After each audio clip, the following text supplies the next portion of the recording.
पिछले एपिसोड में हमने देखा था कि चैंतियान को स्काई एम्परर के बारे में पता चला था, जिसका पास्ट बहुत ज्यादा बुरा था। कितनी तकलीफें उसको गुजारनी पड़ी थी और इतनी तकलीफों को गुजारने के बाद जब उसने अपनी कल्टीवेशन शुरू की तो वो इतना ज्यादा स्ट्रॉन्ग कल्टीवेटर बना जिसका हिसाब भी नहीं लगाया जा सकता। और अगर उसी का इनहेरिटेंस चाहिए चैंतियान को ताकि वो उसकी पावर खुद में यूज कर सके तो स्काई एम्परर ने एक टेस्ट बनाकर रखा हुआ था। उस टेस्ट को पास करना होगा। अगर चैंतियान टेस्ट पास कर जाता है तो उसको स्काई एम्परर का इनहेरिटेंस मिलेगा। स्काई एम्परर उसको ये भी चेतावनी देता है कि मेरा जो टेस्ट होगा ना वो इतना ज्यादा हार्ड होगा जिसका तुम हिसाब भी नहीं लगा सकते, इसमें तुम्हारी जान तक जा सकती है। तो क्या तब भी तुम मेरा टेस्ट देने के लिए तैयार हो? पर चैंतियान को इससे कोई फर्क नहीं पड़ता। वो हर तरह का टेस्ट देने के लिए तैयार था क्योंकि उसको स्ट्रॉन्ग बनना है। इसके लिए वो कुछ भी करेगा। जिसके बाद यहाँ से ये एपिसोड शुरू होता है। तो इस एपिसोड की शुरुआत में स्काई एम्परर चैंतियान से कह रहा था कि अगर तुम्हें मेरा इनहेरिटेंस चाहिए ना तो तुम्हारे सामने जो रास्ता बना है बस इस पे चलते जाओ और आखिरी में तुम्हें वही स्टोन मॉन्यूमेंट दिखेगा, उसको टच करना है। अगर तुमने उसको टच कर दिया तो मैं तुम्हें अपना इनहेरिटेंस दे दूंगा। तो ये सुनकर चैंतियान कहने लग जाता है कि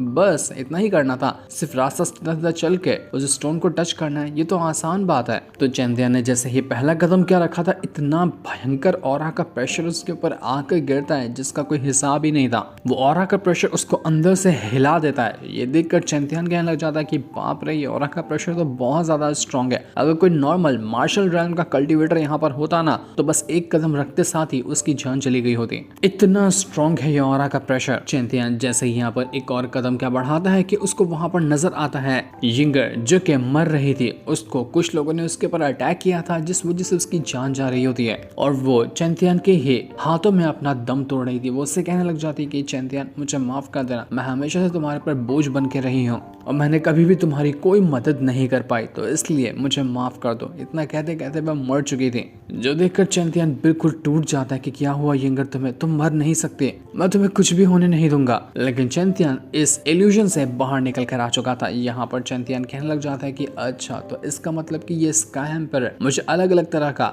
हेलुसिनेशन दिखाने की कोशिश कर रहा है ताकि मुझे पता ही ना चल सके कि कौन सी रियलिटी है और कौन सी इस स्काई एम्परर का बनाया हुआ विजन जो मैं देख रहा हूँ। लेकिन अब कुछ भी क्यों ना हो जाए, मैं तो किसी भी तरह के हेलुसिनेशन को पार करने के लिए तैयार हूँ क्योंकि मैं अब पीछे नहीं हटने वाला। वो वापस से हिम्मत करते हुए आगे बढ़ना शुरू कर देता है। जैसे जैसे वो आगे बढ़ रहा था हर एक कदम को रखना इतना ज्यादा मुश्किल था जिसका कोई हिसाब ना हो। एक एक कदम उसकी पूरी आधी जान निचोड़ रहा था, पर फिर भी चैंतियान हिम्मत करके बस आगे बढ़ता जाता है। जैसा वो थोड़ी दूर आता है उसको वहां पर एक और विजन नजर आता है जिसमें लाओ जी मारी जा चुकी थी और जब चैंतियान के फादर उसके पास आ रहे होते हैं तो दुश्मनों ने उनके ऊपर भी अटैक कर दिया था जिस वजह से उनकी भी जान चली जाती है। सारे के सारे दुश्मनों ने चैंतियान के फैमिली को मार डाला था और वो उससे कहने लग जाते हैं कि तुम भी मरोगे। चैंतियान को ऐसा लगता है कि मैं लूजर हूँ, मेरे पास कोई पावर नहीं है, इस वजह से मैं अपनी फैमिली तक को बचा नहीं पाया। आखिर इतने लूजर जैसे इंसान का जिंदा रहकर क्या फायदा है, मुझे तो मर जाना चाहिए। लेकिन फिर भी चैंतियान हिम्मत करते हुए इस वाले इल्यूजन को भी तोड़ देता है। चैंतियान को समझ में आता है कि अच्छा, ये जो स्काई एम्परर है ना, जितनी भी तकलीफें उसने अपनी जिंदगी में गुजारी है, जितना उसने अपनों को खोया है, जिस तरह के दर्द से वो गुजरा है, वो सारी की सारी चीज मुझे वो महसूस करवाना चाहता है ताकि वो मेरा ये टेस्ट ले सके कि मैं इतनी तकलीफों के बाद भी हिम्मत करते हुए खुद को स्ट्रांग बनाने की ताकत रखता हूँ या नहीं रखता हूँ,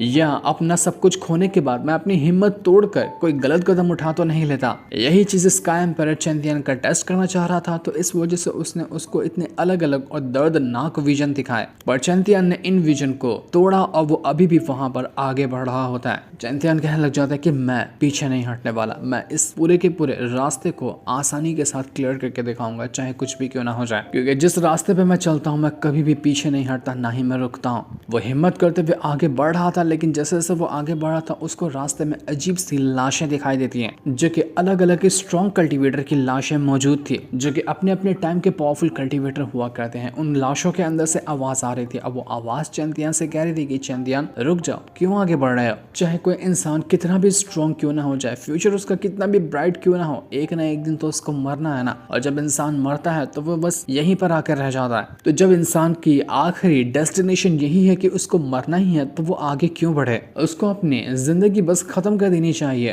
क्योंकि इतनी मुश्किलों से इंसान आगे बढ़ता है, कल्टीवेशन बढ़ाता है, दुश्मनों से लड़ता है, सब कुछ हासिल करता है, लेकिन आगे चलकर तो उसको एक ना एक दिन मर ही जाना है। तो इतनी मेहनत करके फायदा क्या? क्यों चैंतियान तुम आगे बढ़ने की कोशिश कर रहे हो? रुक जाओ ना, यहीं पर हमारे साथ हो जाओ और हमारे साथ हमेशा के लिए रहो।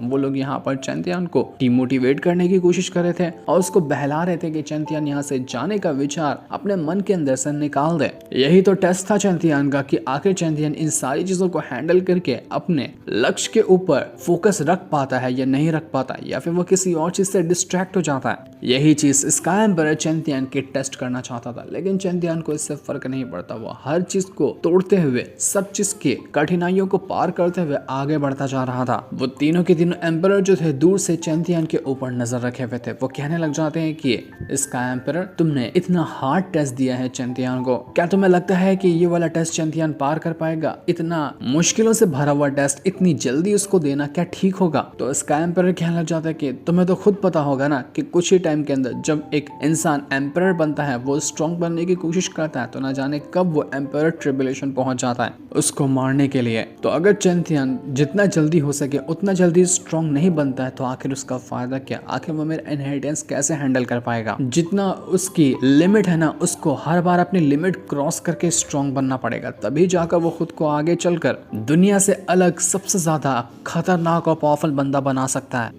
इसलिए मैंने उसके लिए ये वाला टेस्ट डिजाइन किया है। तो वहीं चैंतियान जो था वो अभी भी यहाँ पर अपनी पावर का यूज करते हुए आगे बढ़ता जा रहा था। वो कहता है कि हर आने वाला खतरा मेरा कुछ बिगाड़ नहीं सकता, जो मेरा टारगेट है मैं उसको हासिल करके रहूंगा, अब चाहे मुझे कितनी भी तकलीफें क्यों ना झेलनी पड़े, मुझे उन तकलीफों से फर्क नहीं पड़ता। चैंतियान ने आधा से ज्यादा रास्ता पार कर लिया था, बस थोड़ा और रास्ता बचा हुआ था और आखिरी में होती है एक सीढ़ी। जिस सीढ़ी को पार कर ले तो सामने ही वो स्टोन मॉन्यूमेंट रखा हुआ है जिसे चैंतियान को टच करना है। लेकिन सीढ़ी पे पहुंचते साथ ही यहाँ का ऑरा और ज्यादा स्ट्रॉन्ग हो चुका था, इतना ज्यादा स्ट्रॉन्ग कि अगर वो चैंतियान अपना बैलेंस खो दे तो वो ऐसा जमीन पे जाकर गिरेगा कि वो धंस जाएगा अंदर। इतना ज्यादा स्ट्रॉन्ग प्रेशर उसके ऊपर गिर रहा था, लेकिन चैंतियान बैलेंस बनाए हुए आगे बढ़ता जा रहा होता है। वो जितनी भी लाशें थी वो चैंतियान के पास आती हैं और उसको पकड़ने की कोशिश करती हैं कि चैंतियान तुम आगे नहीं जा सकते, तुम्हें अपनी हिम्मत तोड़ देनी चाहिए, गिव अप कर देना चाहिए तुम्हें, तभी जाकर कुछ कामयाबी मिलेगी तुम्हें। आखिर हमेशा से तकलीफ उठाकर क्या ही मिलेगा, उससे पहले तुम खुद को खत्म कर लो। उन लोगों ने पूरी तरह से चैंतियान को जकड़ लिया था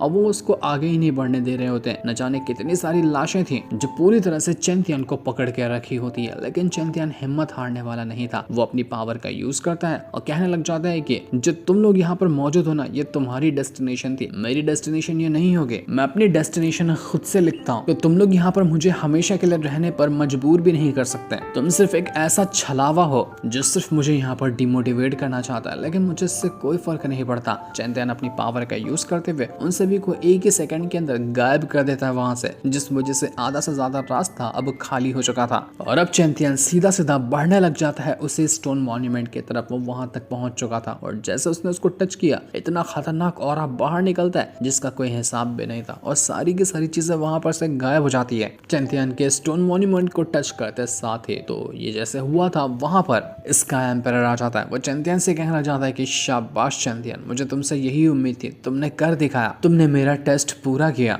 जाओ और मेरा इनहेरिटेंस जो रखा हुआ है ना उसको हासिल कर लो। वो अपनी पावर को सीधा डालना शुरू कर देता है चैंतियान के अंदर, जिस वजह से चैंतियान पूरी तरह से स्काई एम्परर की पावर में घिर चुका था। वो पावर इतनी ज्यादा स्ट्रॉन्ग होती है कि चैंतियान पूरा अपना होश खो देता है। वो पावर पूरी तरह से उसके शरीर में बढ़ते जा रही थी। स्काई एम्परर जो था वो कहने लग जाता है अपने दोनों एम्परर से कि तुम्हें पता है, जब भी मैं चैंतियान को देखता हूँ ना, इसको देखकर मुझे एक बंदे की याद आती है। वो बंदा बहुत ज्यादा कमाल का था। तो दोनों स्वॉर्ड एम्परर और वो वाला एम्परर उससे पूछता है कि आखिर तुम किस बंदे की बात कर रहे हो? तो जिस पर स्काई एम्परर कहता है कि था एक बंदा, जब वो ट्रिबुलेशन आया था ना, एम्परर ट्रिबुलेशन, तो उस टाइम वो उससे लड़ने गया था। सबसे ज्यादा कमाल की टक्कर उसी ने दी थी एम्परर ट्रिबुलेशन को। अगर उसकी थोड़ी सी कल्टीवेशन स्ट्रॉन्ग होती है ना, तो उसी टाइम वो हेवन को डिस्ट्रॉय कर दिया होता। इतना ज्यादा पावरफुल वो बंदा था। और जब मैं चैंतियान को देखता हूँ ना, तो मुझे भी उसी बंदे जैसी फीलिंग आती है। मुझे लगता है कि फ्यूचर में चैंतियान के सामने भी जब वो एम्परर ट्रिबुलेशन आएगा ना, तो उस टाइम चैंतियान उसको डिस्ट्रॉय करेगा, हेवन के खिलाफ होकर दिखा देगा हेवन को कि वो उससे भी आगे जा सकता है। चैंतियान के अंदर पोटेंशियल है, वो बहुत ज्यादा आगे जाने वाला है। चैंतियान की जो पावर थी वो यहाँ पर इंक्रीज होते जा रही थी, क्योंकि स्काई एम्परर का इनहेरिटेंस उसकी पावर को इंक्रीज कर रहा था। चैंतियान की तो पावर इंक्रीज हो ही रही थी, उसी के साथ साथ स्काई एम्परर जो होता है वो मैगजीन की भी पावर को इंक्रीज करना शुरू कर देता है, ताकि वो भी अपना ब्रेक थ्रू कर सके। अब जब मैगजीन चैंतियान के साथ आया हुआ है, तो इसको खाली हाथ रखना स्काई एम्परर को ठीक नहीं लग रहा था। तो उसने थोड़ी पावर पावर उस मैंगजिन को भी दे दी, जिस वजह से मैंगजिन भी अपना ब्रेक थ्रू कर चुका था और वो भी पहले से काफ़ी ज़्यादा स्ट्रांग हो जाता है, जिस वजह से वो बहुत ज़्यादा खुश था। पर चैंतियन का जो पावरफुल होने का प्रोसेस चल रहा था वो अभी तक के पूरा नहीं हुआ था, क्योंकि उसके पास इनहेरिटेंस जा रहा था, तो ये होने में बहुत ज़्यादा टाइम लग रहा था। पर चैंतियन को उससे फ़र्क नहीं पड़ता, उसके पावर इतनी ज़्यादा धड़ल्ले से इंक्रीज़ हो रही थी जिसका कोई हिसाब ही नहीं था। देखते ही देखते चैंतियन के बाद जब वो इनहेरिटेंस आता है तो चैंतियन ने जैसे अपनी पावर को यूज़ किया, उसके पास एक बहुत ही अजीब सा एक वेपन जैसी चीज़ आ जाती है जो कि बिल्कुल घूम रही थी। इसको कहते हैं rotation of sun and moon. ये हो सकता है कि किसी तरह का वेपन हो या कुछ और हो सकता है, लेकिन ये था क्या, किस तरह से इसका यूज किया जाएगा, ये तो अभी हमें नहीं बताया जाता। चैंतियन कहता है कि इस रोटेशन ऑफ सन मून के अंदर ना पावर है स्टार्स की, पावर है लाइफ की, पावर है डेथ की, और इतनी सारी पावर से मिलकर ये रोटेशन ऑफ सन मून बना हुआ है, जो कि इस चीज को बहुत ही ज्यादा एक्स्ट्राऑर्डिनरी बनाता है। चैंतियन और दोनों मैंगजिन जो थे, दोनों की पावर बढ़ चुकी थी। वो चैंतियन मैंगजिन से कहने लग जाता है कि वाह मैंगजिन, तुमने अपना ब्रेक थ्रू किया, बहुत अच्छी बात है। ऐसा लग रहा है कि तुम्हारा भी यहाँ पर आने के बाद अच्छा खासा फायदा हुआ है। इसका एम्परर उन दोनों से कहने लग जाता है कि तुम दोनों बहुत ज़्यादा एक्सट्रीमली टैलेंटेड हो, तुम्हारा टैलेंट बहुत ज़्यादा कमाल का है, जिससे मैं इम्प्रेस हुआ। तो मैं तुम्हें एक खास तरह की अपॉर्चुनिटी देना चाहता हूँ। क्या तुम जानना चाहते हो कि फ्यूचर में तुम कहाँ पे जाने वाले हो, मतलब तुम्हारा फ्यूचर कैसा होगा, तुम फ्यूचर में कितने ज़्यादा स्ट्रांग बनोगे, इसकी एक झलक पाना चाहते हो? तो ये सुनकर चैंतियन और मैंगजिन बिल्कुल खुश हो जाते हैं कि हाँ बिल्कुल, हम क्यों नहीं जानना चाहेंगे कि हम फ्यूचर में कितने स्ट्रांग बनने वाले हैं। तो इसका एम्परर कहता है कि देखो, मैं तुम्हें दिखा तो दूंगा, लेकिन मैं तुम्हें वार्निंग भी देना चाहता हूँ कि देखो, अगर कोई लोग ना जब अपना फ्यूचर देखते हैं ना और उनको पता चलता है कि वो फ्यूचर में बहुत ज्यादा स्ट्रांग कल्टीवेटर बनने वाले हैं, तो वो अभी से ही लेजी हो जाते हैं, वो मेहनत ही करना बंद कर देते हैं, क्योंकि उनको लगता है कि उनका फ्यूचर तो बिल्कुल सेट है, वो आगे चलकर पावरफुल ही बनेंगे, तो अभी से मेहनत करके क्या फायदा। लेकिन जब कोई इस तरह की हरकत करना शुरू कर देता है ना, तो उसका फ्यूचर बदल जाता है और उसके बाद वो वैसा स्ट्रांग नहीं रहेगा जैसे कि उसने अपने विजन में देखा था। तो यही चीज की मैं वार्निंग तुम्हें देना चाहता हूँ कि अगर तुम अपना फ्यूचर देखोगे, अब चाहे वो स्ट्रांग वाला हो चाहे वो कमजोर वाला क्यों ना हो, अगर तुमने अपने जो तुम्हारा नॉर्मल रास्ता चल रहा है उससे हट गए उस चीज की वजह से, तो तुम्हारा जो फ्यूचर तुमने देखा होगा वो बदल भी सकता है। तो क्या तब भी तुम यहाँ पर अपना फ्यूचर देखना चाहोगे? तो चैंतियन कहता है कि आपने ये बात कही है ना, ये बात सुनकर तो मेरी एक्साइटमेंट और ज्यादा बढ़ गई। अब तो मैं बिना झिझक के अपना फ्यूचर जरूर देखना चाहूंगा। आप दिखाइए मुझे कि मेरा फ्यूचर क्या होने वाला है। तो मैंगजिन कहता है कि चैंतियन, पहले मैं जाऊंगा, पहले मैं अपना फ्यूचर देखता हूँ, उसके बाद तुम आकर देखना। तो मैंगजिन जो था वो जैसे ही आगे बढ़ता है, स्टोन मॉन्यूमेंट जो था वो उसको उसका फ्यूचर दिखाना शुरू कर देता है। फ्यूचर जब देखा था मैंगजिन ने, तो उसको नजर आता है कि सामने वही एम्परर ट्रिब्यूलेशन है और वहां पर बहुत सारे लोग मौजूद हैं, उन्हीं में मैंगजिन भी शामिल है। मैंगजिन को खास समझ तो नहीं आता कि अभी उसने क्या देखा और इसका मतलब क्या है, लेकिन इसका एम्परर कहता है कि इसका मतलब ये है कि ये एम्परर ट्रिब्यूलेशन अगली बार जब आएगा ना, तो तुम इतने स्ट्रांग रहोगे कि तुम उसका मुकाबला करने के लिए वहां मौजूद होगे, क्योंकि एम्परर ट्रिब्यूलेशन का जो मुकाबला करता है वो सब नॉर्मल कल्टीवेटर नहीं होते, वो बहुत ज्यादा स्ट्रांग कल्टीवेटर होते हैं जिन लोगों ने अपना एम्परर का टाइटल हासिल किया होता है। तो ये दिखाने का मतलब ये है कि तुम फ्यूचर में एक एम्परर का टाइटल हासिल करोगे। तो अब ये जानने के बाद मैंगजिन की तो खुशी का ठिकाना नहीं था कि अरे वाह, मैं फ्यूचर में एक एम्परर बनूंगा, ये तो बहुत कमाल की बात है। मैं तो बिल्कुल खुश हो गया इस चीज को देखकर। इसके बाद बारी थी चैंतियन की, उसको अपना फ्यूचर देखना था। वो जैसे स्टोन मॉन्यूमेंट के पास आता है, वहां पर से ऐसा हो रहा बाहर निकल रहा था जिसका कोई हिसाब ही नहीं था। और जब सारे लोग ये चीज देखते हैं तो उनको पता चलता है कि यहाँ पर तो कुछ दिखाई ही नहीं दे रहा। वो स्टोन मॉन्यूमेंट भी गेस नहीं कर पा रहा है कि चैंतियन का फ्यूचर क्या होने वाला है। क्या वो बहुत ज्यादा स्ट्रांग बनेगा, क्या वो कुछ नहीं कर पाएगा, चाहे उसकी जान चली जाएगी। चैंतियन का फ्यूचर आगे क्या होने वाला है, स्टोन मॉन्यूमेंट वो समझ ही नहीं पाया। तो इस चीज को लेकर सारे के सारे लोग हैरान हो जाते कि ये क्या हुआ, हम तो चैंतियन का फ्यूचर देख ही नहीं पाए। तो आखिर चैंतियन का फ्यूचर क्या होने वाला है, ये तो हमें आगे के एपिसोड में ही पता चलने वाला है, जिस दिन को दिखाते साथ ही ये वाला एपिसोड यहीं पर एंड हो जाता है। Thanks for watching.